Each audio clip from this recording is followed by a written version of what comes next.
Fall is all about cozy comforts, and with Hero Bread, you can enjoy all your favorites and still hit your health goals. From breakfast bagels and meal prepped enchiladas to mouth-watering burgers and cheesy noodles. You won't believe Hero Bread's options have 0 to 5 grams net carbs and are high fiber from the taste and texture. And right now, Hero Bread is offering 10% off your order. Go to hero.co and use code FALL25 at checkout. That's FALL25 at hero.co. All figures are per serving of Hero Bread. Contains 2 to 18 grams of fat per serving. See the product nutrition panels on hero.co for more information.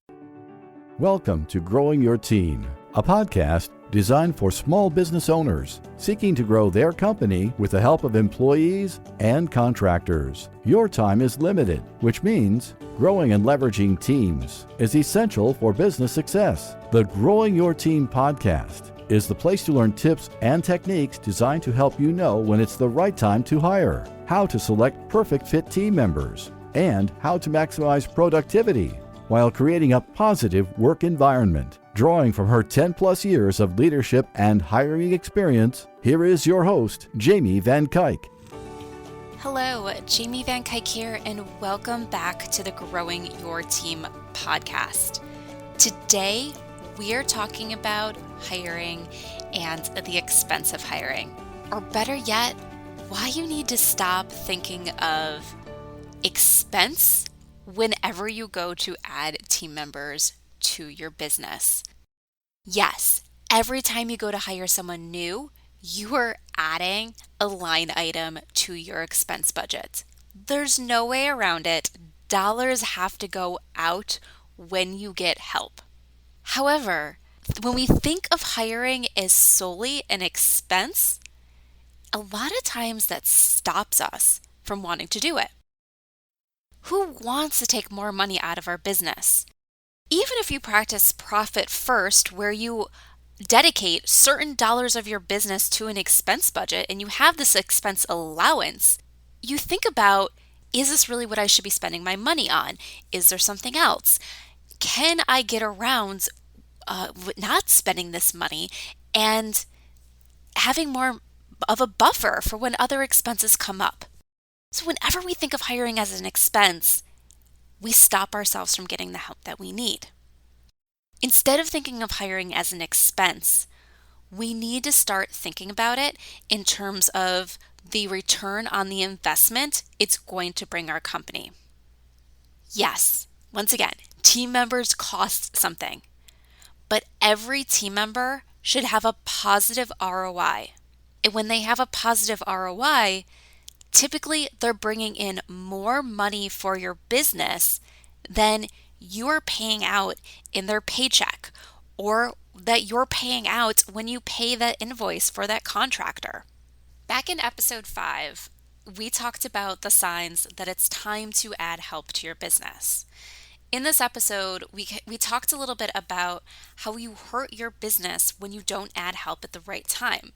Mostly, when you don't hire when your business needs that support, needs those extra hands, needs that extra brain power, you limit yourself in possibilities. You limit yourself in terms of the revenue you bring in. You limit yourself in terms of the customers that you can serve. So when you don't hire, you are hurting your business in potential revenue. So when you do hire, you then have the possibility to earn more revenue for your company. You can serve more clients. You can serve more customers. You can open a second location. You can switch from focusing on that back-end admin work to actually providing more value to your clients so they want to do more with you. So when you hire, you can do more. Maybe instead of spending hours learning and doing something you're not good at, you can spend your time getting more business. Or sometimes when you hire, you are specifically hiring people who are going to go out and directly earn more revenue for your business. They are going to help you find your clients. They are going to help you close the deal. They are going to help you upsell. And they are going to do things that directly bring in revenue for your business. So when we stop viewing each team member as an expense and we view them as a potential revenue source, it gives us a different perspective of what this team member is going to do for our company. We can then also start to predict the possibility of the return on an investment. You're never going to be able to predict down to the exact dollar how much money a new hire is going to bring you. There's a lot of outside factors that go into it. There's a lot of different things that go into play.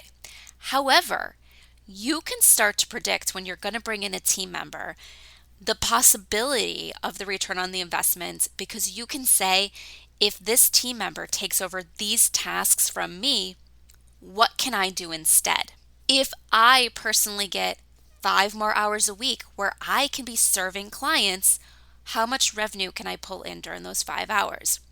If I get time where I can go out and attend networking events, where I know for every networking event I can get one potential lead, how much is that lead worth in dollars for my business? Or if I bring in someone and can get more products in the store, or bring in someone who themselves is going to close even one more deal a month, what is that worth for my company?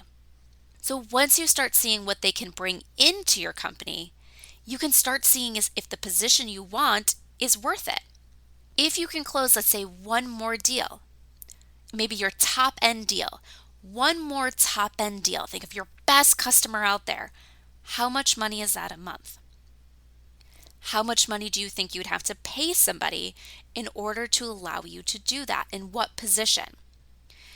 When you start thinking about the return on your investment, sometimes you can start to manipulate and change the position that you want to bring in to fit what you think that potential return would be. We all want the best. We all want that top person. So a lot of times we want to go out and hire that expert. But maybe we don't need the person who has 25 years of experience. Maybe we can hire someone more junior if that's what our budget allows, because that's still going to give us a return on our investment and a positive return on our investment. Where if we go out and hire that expert who wants more money to do the work, we might be in a little bit of a tough situation. So maybe we need to start with that more junior role to learn what this help can do for our business. Or maybe we learn that instead of going full-time with help, once we start looking at the possible return, we need to go part-time. Or instead of handing off all the tasks that we want to hand off, we narrow it down to the few tasks that are going to give us the best ROI and pay just to hand those tasks off to someone, whether it's a contractor or a part-time employee, instead of paying for help for everything when everything won't give us a positive ROI. So when we start looking at the return we can get for hiring, it starts to see the possibilities rather than the expense. Yes, once again, employees add an expense. You have money going out every time that you hire somebody.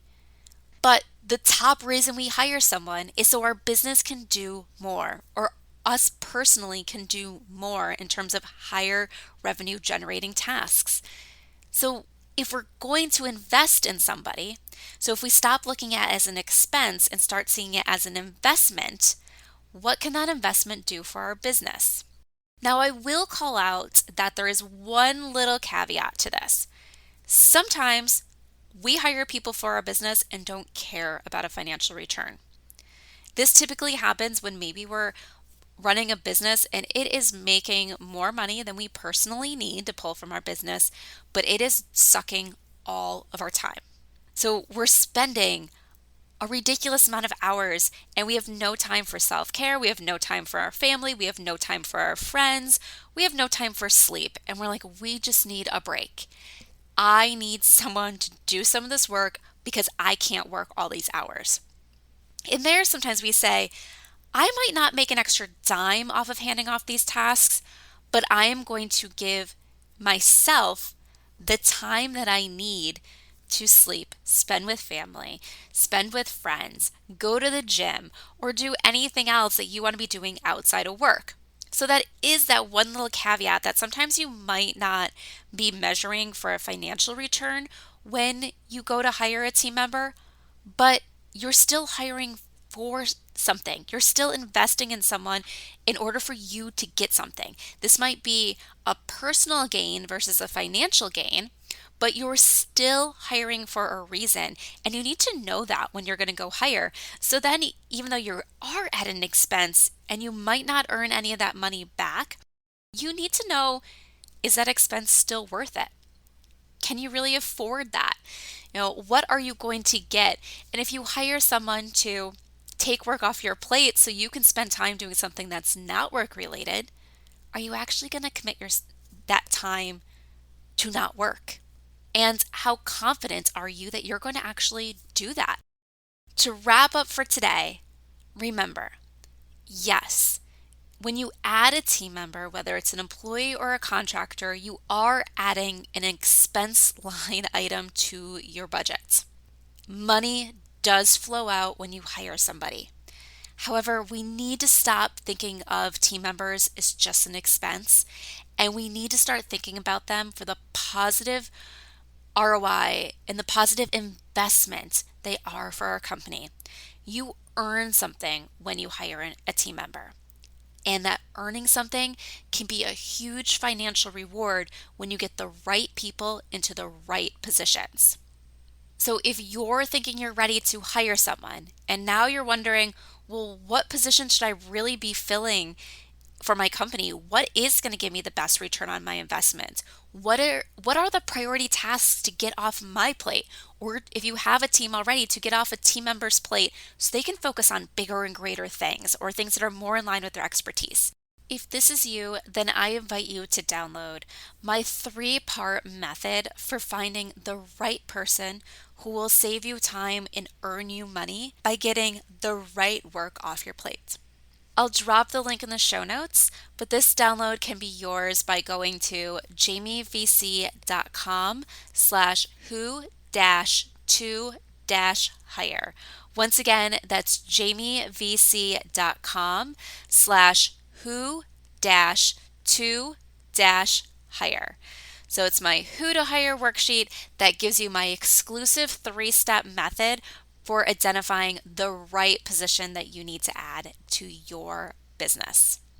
All right, if you have questions about any of this, reach out. Just remember that team members are an investment that will give you a positive ROI. So just start thinking about that. Stop thinking about each team member as an expense, and it will really change your opinion about growing your business and getting the support that you need so you can take your business to that next level and reach your goals today. All right, until next time, this is Jamie Van Kuyk. Thank you for joining us for this episode of Growing Your Team with your host, Jamie Van Kuyk. Be sure to subscribe and head on over to growingyourteam.com to connect, access the show notes, and discover more ways to hire and leverage your perfect fit team.